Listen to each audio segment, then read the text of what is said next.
시간 우리가 하나님의 말씀을 가지고 함께 나누게 될 텐데요. 성경에 있는 많은 말씀들이 어느 것 하나 버릴 게 없습니다. 그런데 그럼에도 불구하고 사람의 형편과 처지에 따라서 특별히 마음에 가는, 아니 좀 더 정확하게 말하자면 좋아하는 성경은 아마 따로들 계시지 않을까 싶습니다. 이 시간에 내가 가장 좋아하는 성경 구절 어떤 게 있을까 한번 생각해 보십시오. 미국의 한 성경 검색 사이트에서 미국 사람들에게 이렇게 질문을 했습니다. 당신이 가장 좋아하는 성경 구절은 무엇입니까? 여러 가지 성경 구절이 나왔는데 어쨌든 가장 많이 좋아하는 성경 구절, 여러분들 어떤 거라고 생각이 드세요?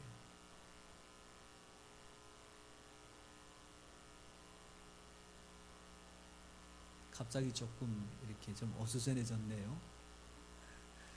아마 공감하시지 않을까 싶은데, 하나님이 세상을 이처럼 사랑하사, 그 말씀 요한복음 3장 16절을 가장 좋아한다, 그렇게 모아졌습니다.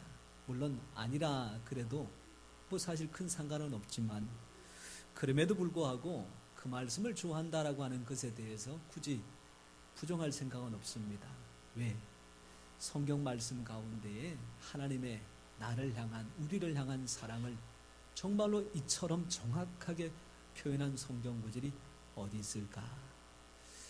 이처럼 사랑하시되 그 이처럼 속에는 반드시 내가 포함되어 있다는 사실 믿으시기 바랍니다. 그래서 우리가 성경을 읽을 때에 이렇게 읽는 자유는 참 필요합니다. 하나님이 세상을 이라고 얘기할 때에 하나님이 나를 이처럼 사랑하사, 또 하나님이 사랑하는 나의 남편, 아내, 부모, 자녀들 이름 하나하나 넣어가면서 하나님 앞에 기도할 때에도 그렇게 믿음으로 기도하시면 됩니다. 하나님, 나를 이처럼 사랑하시듯이 내 남편도 마찬가지로 이처럼 사랑하시는 줄 믿습니다. 그렇게 서로 사랑하고 사랑받는 우리 모든 목양교회 공동체, 하나님의 사랑이 넘치고 그 사랑받은 우리에게 또한 사랑이 풍성한 공동체인 줄 믿습니다. 여러분, 사람 이름이 좀 독특합니다. 사랑해라고 하는 사람과 안 사랑해라고 하는 사람이 같이 살았습니다. 여러분, 이 이야기가 뻔하겠지만 사전에 먼저 제가 좀 단속을 좀 하겠습니다. 여러분, 무슨 일이 있더라도 사랑하면서 사셔야 됩니다. 안 사랑하며 사시면 안 됩니다. 무슨 일이 있더라도 어떤 사람이라도 사랑한다고 말하셔야 되지, 나는 안 사랑한다, 절대로 안 사랑한다, 그런 말을 입 밖에서 내시면 안 됩니다. 일단은 약속하시고요. 두 사람이 살았습니다. 결혼해서 알콩달콩 재미나게 살았는데 어떻게 된 일인지 그만 사랑해가 먼저 세상을 떠났습니다. 이제 누구만 남았습니까? 하지 말라고 금방 말씀을 드렸지 않습니까? 말이라도 하지 말라고, 말이라도. 아무리 제가 질문 드려도 그답밖에 나올 게 없지만 그때는 침묵으로 일관하시든지 이러시든지 그러면 될 건데, 굳이 그거를 안자를 붙여가지고 한 번 더 기회를 드릴 테니까. 사랑해와 안 사랑해가 살았습니다. 그러다 그만 사랑해가 죽었습니다. 누구만 남았습니까? 하여간 참 알아듣기는 찰떡같이 알겠습니다. 제가 바로 잡겠습니다. 사랑해와 안 사랑해가 살았습니다. 그런데 무슨 일인지 그만 안 사랑해가 먼저 세상을 떠나고 말았네요. 자, 이제 크게 한번 대답해 보십시오. 누구만 남았습니까? 할렐루야. 제가 오늘 사랑을 다 받았습니다. 저만 받을 수 없기 때문에 여러분들에도 기회를 드리겠습니다. 마침 2부 때에는 옆에 혼자 계시는 분이 거의 안 계시지요. 옆에 있는 분에게 꼭 이렇게 눈을 보면서 말씀해 주십시오. 사랑합니다. 그렇게.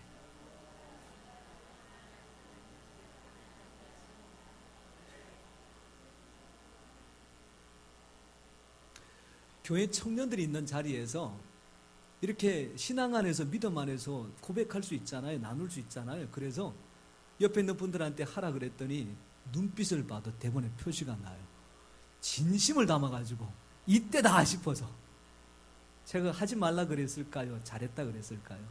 잘했다 그랬습니다. 여러분, 짝사랑같이 세상에서 어리석은 사랑 없다라고 얘기하는데 짝사랑만큼 소중한 것도 없습니다. 그런데 더 중요한 것은 고백해서 비록 딱지를 맞을지라도 사랑하는 마음을 가지고 고백하는 그 사람이 훨씬 더 행복한 사람입니다. 가는 말이 사랑인데 오는 말이 아니더라도 우리는 언제까지나 어떤 사람이든지 사랑한다고 고백하고 그 영혼을 사랑하시는 성도님 되시기를 바랍니다. 한 목사님이 외국에 여행을 갔다 오신 다음에 좋은 것 하나 배웠다 그러면서 예배 시간에 인사를 시키셨습니다. 어떻게 인사를 시키셨나 하면 내 안에 계시는 예수님께서 당신 안에 계시는 예수님께 문안드립니다. 그렇게 인사를 하라 그랬단 말이에요. 여러분도 한번 해보십시오. 이렇게 했더니 갑자기 성도님들이 뭘 어떻게 해야 될지 도대체 그게 무슨 말인지 이게 혼란스럽고 당황하잖아요. 그럴 때에 이 목사님께서 하시는 말씀이 그렇습니다. 여러분, 이거는 성경에 있는 말씀입니다. 고린도전서 3장 16절의 말씀에 이 분명한 증거가 거기에 딱 나옵니다. 어떤 말씀이 나오느냐 하면 너희가 하나님의 성전인 것과 하나님의 성령이 너희 안에 계시는 것을 알지 못하느뇨. 우리 속에 누가 계신다고요? 성령님이 계십니다. 그러면 성령님만 계실까요? 성부, 성자, 성령은 삼위일체로 함께 거하시는데 성령님이 계시다는 것은 내 안에 예수님 계시고 예수님 계시다는 것은 내 안에 하나님 계시고 그러니 비록 나는 입술로 고백하지만 그 입술의 고백은 누구를 통해서 그 사람에게 전달될까요? 하나님을 통해서 그 사람에게 전달이 되는 겁니다. 그러니 내가 무슨 주제가 되어서 남을 축복하고 참 내가 돌아보면 마음속에 불평과 원망과 시기와 미움이 잔뜩 가득한데 내가 무슨 재주로 다른 사람을 사랑한다고 말할 수 있을까? 여러분, 그게 너무 연연해하지 마시고 비록 나의 모습은 허물투성이라고 할지라도 여전히 내 속에서 나와 함께 하시는 하나님의 성령께서 나의 입술을 통하여 그에게 축복하시고 그를 사랑하시고 그를 기뻐하시는 줄 믿습니다. 그래서 이런 축복의 인사는 마음껏 누구든지 많이 하시는 게 참 좋습니다. 여러분, 우리가 살아가는데 꼭 필요한 것이 먹는 것, 입는 것 못지않게 중요한 것이 살아가야 될 집입니다. 여러분, 집을 지을 때에 필요한 것이 몇 가지가 있죠? 뭐가 필요합니까? 땅, 또 땅만 있으면 집을 지을 수 있습니까? 또 뭐가 필요해요? 자재, 목재? 무슨 건축적인 이야기를 하고 계세요? 그건 제가 해야 될 이야기인데? 아니, 저는 두 번째 얘기가 이런 게 나올 줄 알았어요. 처음에는 땅이 필요하고 그 다음 뭐가 필요합니까? 돈이 필요합니다. 땅도 물려받지 않았으면 돈이 있어야 사는 거잖아요. 자재를 사더라도 돈이 있어야 사는 거잖아요. 아, 그렇게 말할 줄 알았는데 우리 목양교 성도님들은 수준이 있어요. 아유, 돈 그거 별거 아닙니다. 그거 내가 한 10억 정도 가져보니까 그거 저는 안 가져와서 모르겠는데. 근데 집을 지으려면 뭐라고요? 잘 모르겠어요. 넘어갈게요. 예.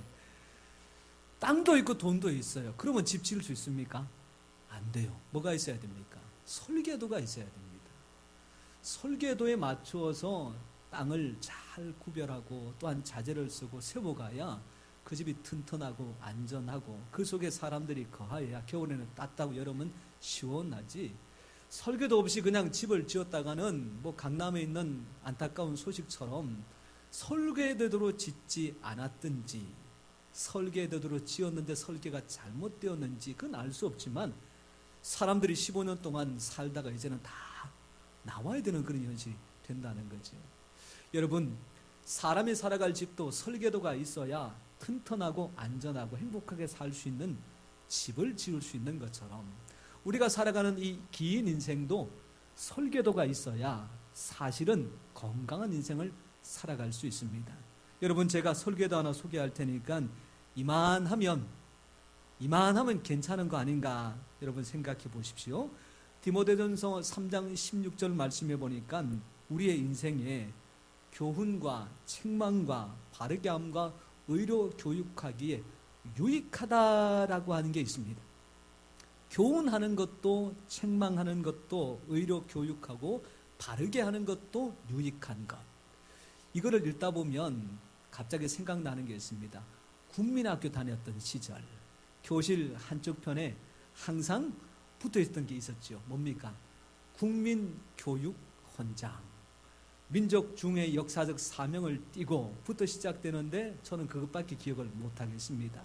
근데 그 문구가 갑자기 생각이 드는 거예요. 아하, 한 사람을 대한민국이라는 사회에서 건강한 인격과 또한 온전한 사람을 세우기 위해서 이렇게 교육에 대해서 우리가 계획을 가지고 있다라고 하는 것처럼 우리의 삶, 특별히 신앙, 믿음의 삶을 살아갈 때에 이 모든 것들을 만족시켜주는 것이 있으니 그게 뭘까?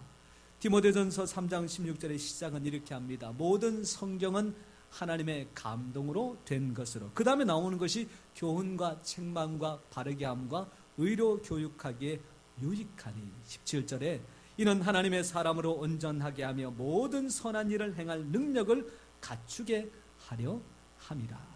신앙으로 온전하게 살려면 결국 무엇을 읽어야 될까요? 하나님의 말씀인 성경을 읽어야 됩니다.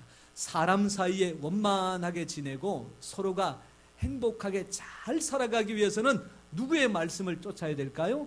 하나님의 말씀을 쫓아가야 됩니다. 세상에서 쫓아갔던 것들 실패하고 좌절하여 비록 안타까운 삶이라고 할지라도 그 삶의 방향을, 그 인생의 설계도를 성경으로 바꾸면 다시 한번 기조를 튼튼하게 하고 그 위에 기둥과 볼을 통해 지붕을 만들고 건강한 신앙의 집을 만들어갈 줄 믿습니다. 이것이 우리에게 주신 하나님의 말씀이요 성경이라고 하는 사실이지요. 여러분, 인생의 설계도 사용 설명서라고 말씀할 수 있는 성경은 구약은 39권, 신약은 27권, 합해서 66권이 되어 있고 구약은 한 장 한 장 장수로 따지자면 1331쪽, 그리고 신약은 423쪽에 해당하는 어마어마한 분량입니다. 이 젊은 사람들이 성경을 잘 읽는 청년이 1시간 기준으로 성경을 한 20페이지 정도 읽을 수가 있습니다. 그러니까 잠시 화장실 가거나 쉬는 것 외에 주구장창 성경을 읽으면 8시간이면 성경 한 번을 읽을 수가 있어요. 그러다 보니까 예전에는 여름방학, 겨울방학을 이용해서 일주일 동안 성경 한 번을 다 읽자라고 하는 수련회들이 많이 있었습니다. 성경을 한번 읽을 때에 도전해 보시면 참 한번 감당해 보는데 의미가 있는 내용입니다. 여러분, 그렇게 엄청난 분량의 성경, 많은 내용들을 담고 있는 이 하나님의 말씀, 이 하나님의 말씀의 주제는 무엇일까요? 무엇을 기준으로 삼으면 창세기부터 요한계시록까지 우리가 이렇게 힘들어하는 레위기에 이르기까지 하나하나가 이해되고 다 생각을 정리할 수가 있겠습니까? 여러분, 그 모든 성경의 주제는 딱 한 가지입니다. 그 한 가지는 다름 아니라 십자가입니다. 말하자면 참깨를 잘 타작을 해가지고 방앗간에 가서 이거 기름 좀 짜주세요. 그러면 기름틀에 집어넣고 그것을 아주 그냥 짓이겨서 짜내면 참기름 한 병 딱 나오잖아요. 만약에 성경을 참기름틀에 집어넣고 짠다면 결국 거기에서 나오는 것은 무엇이라고요? 십자가입니다. 그러니까 예수 그리스도의 십자가를 주제로 놓고 창세기를 읽어봐도 이해가 되고 요한계시록을 읽어봐도 이해가 되는 거죠. 여러분, 한 번 더 해봅시다. 그 십자가를 다시 한번 참기름 틀에 놓고 방앗간에서 다시 한번 기름 짜듯이 쫙 짜내어서 두 글자가 나왔습니다. 그러면 성경의 주제요 핵심이라고 말할 수 있는 두 글자, 어떤 단어일까요? 사랑입니다. 사랑을 가지고 성경을 읽으면 하나 이해 안 되는 게 없습니다. 여러분, 아파트 분양을 받았습니다. 분양권을 가지고 있고 내가 이제부터 살아가야 되겠다 싶어서 그 분양권이 있는 주소에 올라가서 살면 살 수 있습니까? 없습니까? 살 수가 없습니다. 터도 안 닦여져 있고 또한 건물은 그냥 허허벌판이거든요. 그렇게 했던 공간에서 2년 3년이 지나서 건물이 들어섰습니다. 그러면 들어가서 살 수 있어요, 없어요? 안 됩니다. 지금은 사전 점검일이라 그래서 이사 가기 전에 내가 신청한 대로 모든 것들이 갖추어졌는지를 하나하나 다 확인하고 나서 잘못된 것들은 고쳐달라 그러고 빠진 것은 넣어달라 그러고 그렇게 한 다음에 들어가서 살게 됩니다. 근데 들어가서 살아도 사실은 불편한 것, 맞지 않는 것들이 있어서 이것도 고쳐주세요, 저것도 바꿔주세요. 이렇게 해야 사실은 사람이 들어갈 수 있는 집이 만들어지는 겁니다.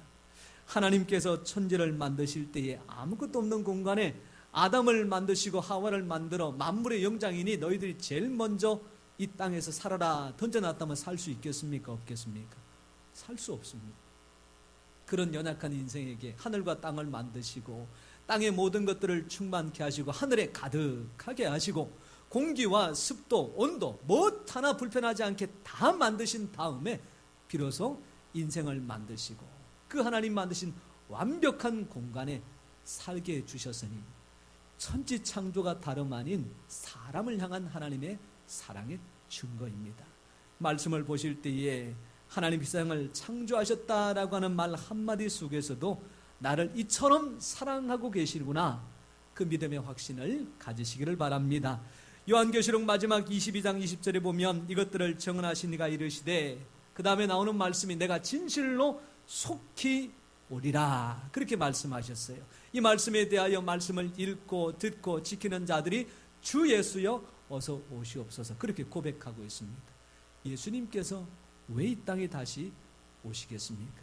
악인들은 심판하시고 의인들은 들어 천국의 영원한 삶을 살게 하실 텐데 하늘의 좋은 것들을 다 버리시고 한 번 오셔서 인생의 험악한 꼴을 당하시고 십자가를 지셨으면 그것만으로도 충분한데 굳이 다시 이 땅에 오셔서 우리 한 사람 한 사람을 이름을 불러 천국으로 인도하신 이유 딱 한 가지, 우리를 그만큼 사랑하시기 때문입니다. 이런 사랑을 가지고 말씀을 읽고 또한 믿음으로 신앙으로 살아갈 때에 하나님의 말씀 속에 담겨져 있는 책망조차도, 때로는 우리의 삶에 대하여 지적하시는 따끔한 말씀조차도 아멘, 하나님의 말씀대로 살겠습니다, 그렇게 깨닫게 되는 역사가 있는 줄 믿습니다. 이렇게 우리를 사랑하시는 하나님을, 하나님께서 또한 우리를 얼마나 기뻐하시는지 모릅니다. 부모가 자식을 통해서 기쁨을 얻고 누리는 것이 몇 가지가 있습니다. 첫 번째로는 자식이 잘 될 때, 요즘같이 이제 수능의 성적이 발표되었고 이제는 정시에 또한 여러 가지 과정을 통하여 학교를 들어가야 되는데 이 자녀가 열심히 공부해서 대학에 합격을 했다, 참 부모가 기쁩니다. 대학을 졸업하고 나서 열심히 준비를 해서 취직을 했다, 그 소식을 들으면 참 부모는 기쁩니다. 취직을 하고 나서 또한 좋은 사람을 만나서 가정을 이루었다, 자식이 잘 되는 것 보면 부모는 자연스럽게 기쁘기 마련입니다.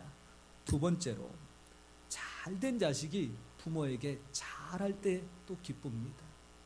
공부를 열심히 해서 학교에서 장학금을 받았습니다. 자기 주머니에 넣고 하고 싶은 거 다 해도 사실은 괜찮다라고 말할 수 있는데 이 녀석이 가지고 와가지고는 자기의 등록금에 보태세요라고 내놓습니다. 얼마나 기특합니까? 그래서 부모는 또 기쁘지요. 취직을 했습니다. 월급을 탔습니다. 지은호 통장 만들어서 앞으로 살아갈 것 준비해도 되는데 그 통장 전부를 가지고 와서 어머니에게 내드리면서 어머니 이거 알아서 관리해 주십시오라고 내놓을 때에 그 부모는 참 기쁨이 그지없습니다. 그런데 한 가지 더 있습니다. 세 번째 경우, 자식이 잘 되어서 기쁜 것도 아니고 잘해줘서 기쁜 것도 아니고 그저 좋습니다. 그저 좋습니다. 바라만 봐도 좋고요, 말 한마디만 들어도 좋고요, 행동 하나만 하는 거 봐도 좋고요, 잘해도 좋고 못해도 좋고 그저 보기만 해도 좋은 그런 부모의 기쁨이 있습니다.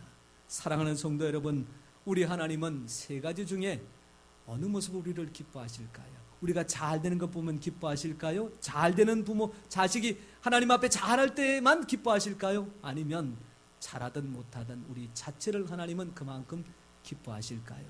저는 확신합니다. 하나님께서는 우리 자체를 그만큼 기뻐하시는 줄 믿습니다. 이거는 제 말이 아니라 하나님의 고백이고 성경의 말씀입니다. 스바냐 3장 17절 말씀, 하나님께서 우리를 얼마나 기뻐하시는지 그 말씀에 이렇게 기록이 되어져 있습니다. 너의 하나님 여호와가 너의 가운데 계시니 그는 구원을 베푸실 전능자이시라. 그가 너로 말미암아 기쁨을 이기지 못하시며 너를 잠잠히 사랑하시며 너로 말미암아 즐거이 부르며 기뻐하시리라 하리라. 우리 하나님 나를 인하여 그 기쁨을 이기지 못할 만큼 크게 기뻐하시는 줄 믿습니다. 이 말씀을 너무너무 좋다 보니까 여기다가 곡을 붙여서 노래로 만들어 사람들이 함께 부르는 찬양이 바로 너의 하나님 여호와가 라고 하는 찬양이죠.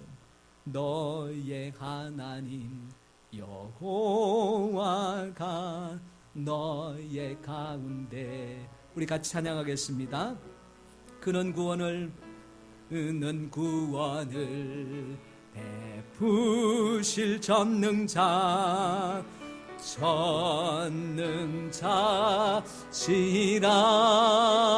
그가 너로 인하여 기쁨을 이기지 못하시며 너를 잠잠히 사랑하시며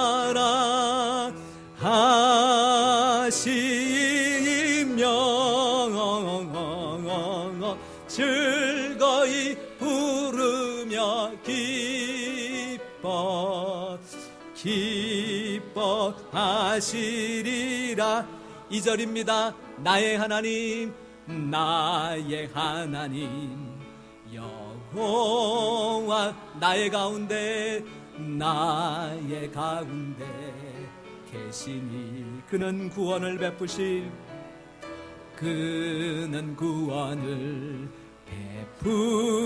전능자시라.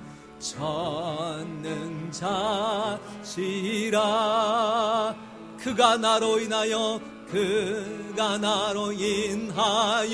기쁨을 이기지 못하시며 나를 잠잠히 사랑하시며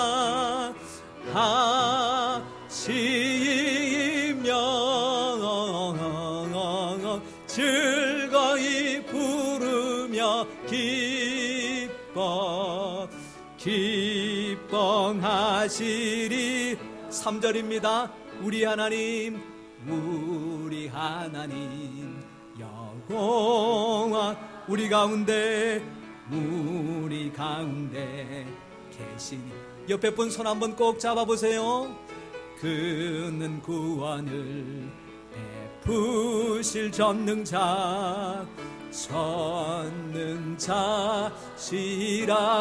그가 우리 인하여 기쁨을 이기지 못하시며 우리를 잠잠히 사랑하시며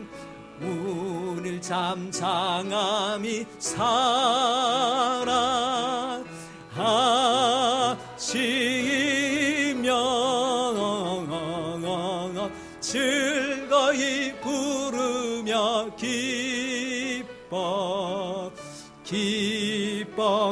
기뻐하시리라. 즐거이 부르며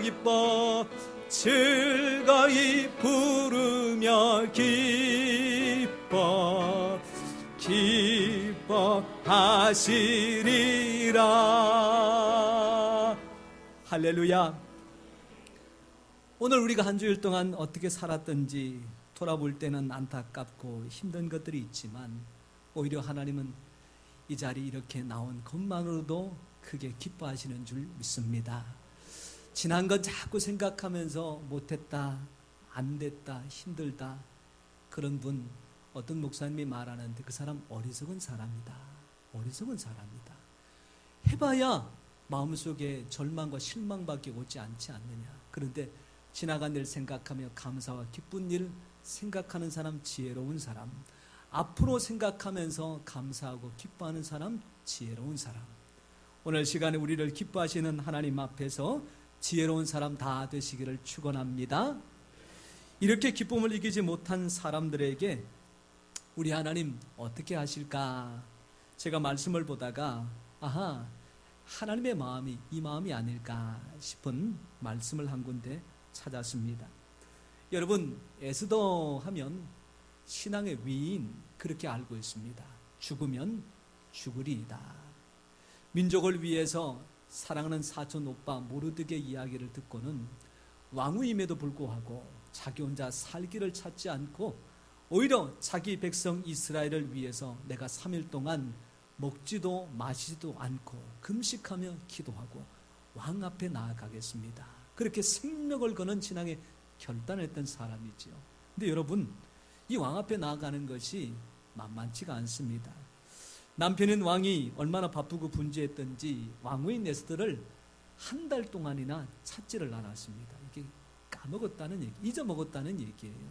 그리고 화려한 복장을 갖추고 온갖 액세서리를 다 갖추고 나아가도 왕의 마음에 들까 말까인데 화려한 옷들 다 벗어버리고 액세서리 하나 없이 그저 3일 동안 먹지도 못하고 잠자지도 못한 그 상태에서 이 왕 앞에 나아가니 그 왕이 그 아내를 보면서 귀하게 여기겠느냐 싶은 거죠. 그런데 에스더 5장 3절에 보니까 그런 아내를, 그런 왕후를, 그런 에스더를 바라보면서 하는 이 남편 왕의 고백이 있습니다. 잘 한번 들어보십시오. 왕이 이르되 왕후 에스더여, 그대의 소원이 무엇이며 요구가 무엇이며 나라의 절반이라도 그대에게 주겠노라. 여러분, 왜 이렇게 얘기할까요? 그 모습이 너무나도 사랑스럽고 그 아내가 왕의 마음속에 너무 기쁘기 때문에 너무너무 기쁘다 보니까 생명 걸고 전쟁을 통해서 겨우 얻은 땅덩어리 이거를 반을 뚝 떼어도 그 아내에게 주고도 하나도 아깝지 않다라고 하는 고백이거든요. 근데 이게 이 사람만 있는 일이 아니더라고요. 지금이야 다들 핸드폰으로 사진도 찍고 영상도 촬영 그러시겠지만 한 10여 년 전에는 이 디지털 카메라라는 것이 있어서 그 모든 것들을 대신했습니다. 교회 한 자매가 어느 날 디지털 카메라를 갖고 왔길래 야, 이렇게 비싼 걸 너 어떻게 샀니? 그랬더니 하는 이야기가 목사님 이거 제가 산 거 아니에요. 그럼 누가 사줬어? 남자친구가 사줬대요. 그래서 남자친구 돈 많은갑다 그랬더니 아니요, 걔 아르바이트예요. 아니 아르바이트는 내가 무슨 돈으로 디지털 카메라를 사죠? 그랬더니 하는 이야기가 지가 한 달 동안 뼈 빠지게 일해가지고 받은 아르바이트비 그거를 다 털어가지고 한 번에 디지털 카메라 하나 사주고 자기는 빈털들이 됐다는 얘기예요. 제가 그랬습니다. 미친놈. 속으로. 아이고, 저네 엄마가 보면 얼마나 기가 막힐까. 엄마 생일 때는 꽃다발 하나도 아니고 엄마 생일이어서 이러는 녀석이 세상에 지 여자친구한테는 아르바이트비 다 털어가지고 그렇게 사주니 제가 그거 돌려주라고 얘기 안 했습니다. 그거 돌려주면 준 사람 마음이 상처가 되거든요. 내가 좋아서 기뻐서 사랑해서 준 거를 안 받겠다라고 하는 것은 난 당신 사랑 받지 않겠다라고 하는 이야기입니다. 그런데 이게 성경에 나옵니다. 어디에 나올까요? 로마서 8장 32절 말씀에 나옵니다. 우리를 기뻐하시는 하나님께서 그 기뻐하는 우리에게 어떻게 하셨느냐? 우리 같이 한번 읽어보겠습니다. 시작. 자기 아들을 아끼지 아니하시고 우리 모든 사람을 위하여 내주신 이가 어찌 그 아들과 함께 모든 것을 우리에게 주시지 않겠느냐? 할렐루야. 하나님께서 우리에게 왜 예수 그리스도의 십자가를 주셨을까요? 사랑하기 때문에 주셨습니다. 우리가 너무 기쁜 존재이기 때문에 그렇게 사랑하는 아들을 내주고도 우리 하나님은 하나도 서운하지 않으셨습니다. 그 예수님을 주신 다음에 우리에게 말씀하시기를 내가 나의 전부인 아들 예수까지도 내주었는데 무엇을 아끼겠느냐? 우리 하나님 우리에게 기쁨으로 말미암아 날마다 좋은 것으로 채워주시고 넘치게 하실 줄 믿습니다. 그렇다면 이런 하나님의 사랑을 받은 우리는 어떻게 살아가야 되겠습니까?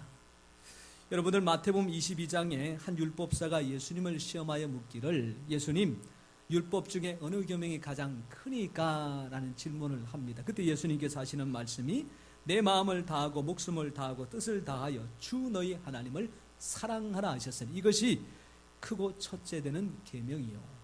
나를 사랑하신 하나님께 우리가 해야 될 첫 번째 계명 무엇일까요? 나도 하나님을 사랑하는 겁니다. 여러분, 근데 사랑의 구체적인 방법이 있습니다.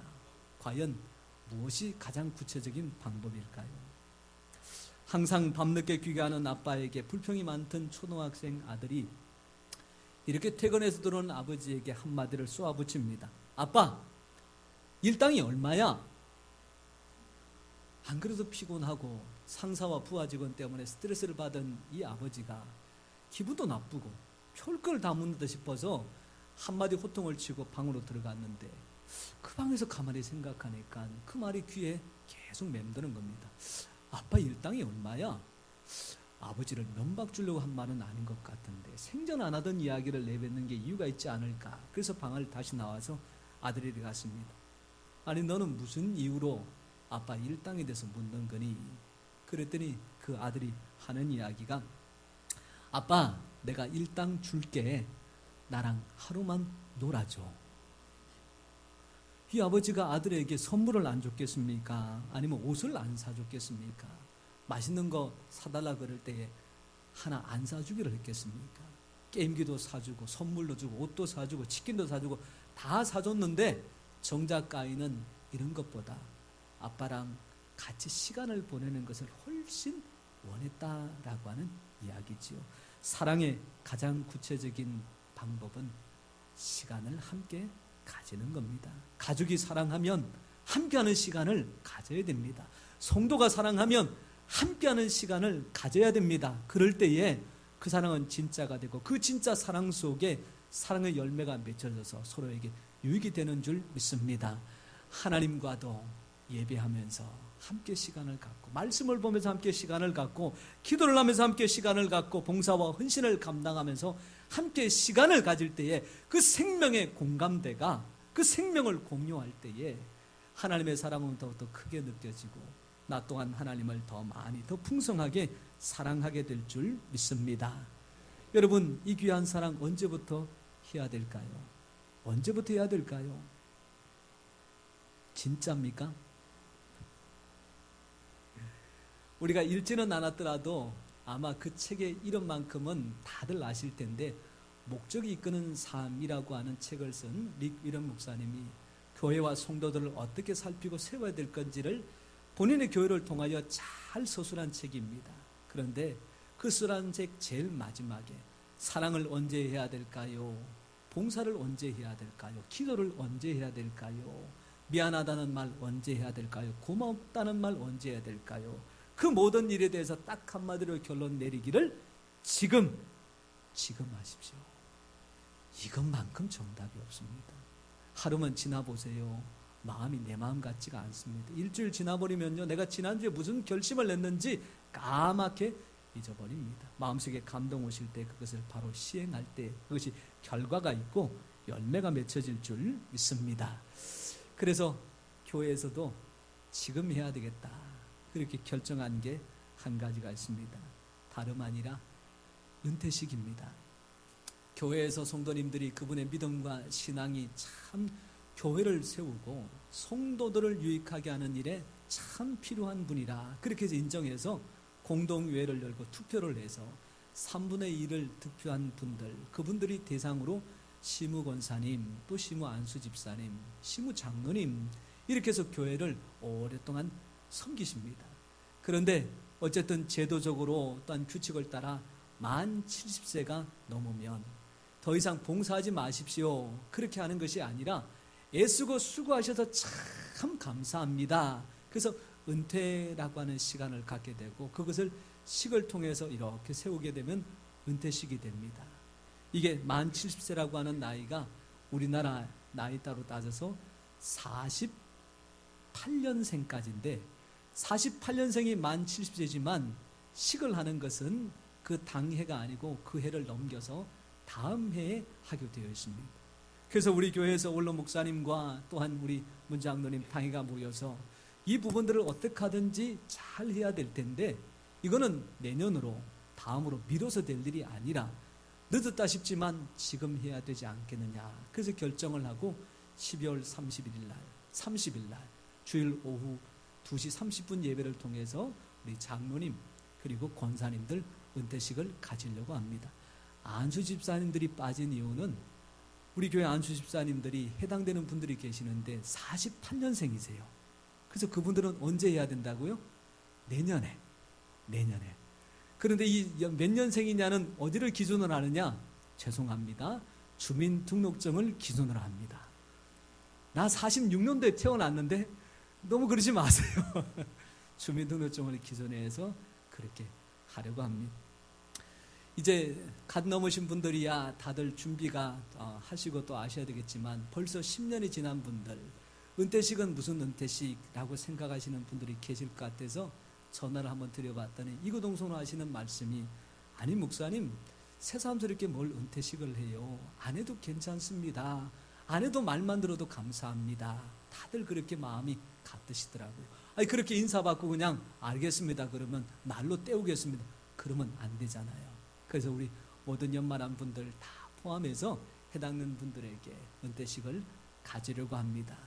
이 일도 사랑받은 자가 사랑하는 것처럼 지금 해야 될 일이고, 그런 일들을 감당해 나갈 때에 교회는 안팎으로 건강해지고 우리 모든 성도님들이 하나님 앞에서 참된 행복을 마음껏 누리게 될 줄 믿습니다. 이런 귀한 일들을 믿음으로 신앙으로 함께 감당하여 지금도 감사할 일이 많지만 남아있는 이 한 해 풍성한 감사로 잘 마감하시는 우리 모든 성도님 되시기를 축원합니다. 기도하겠습니다.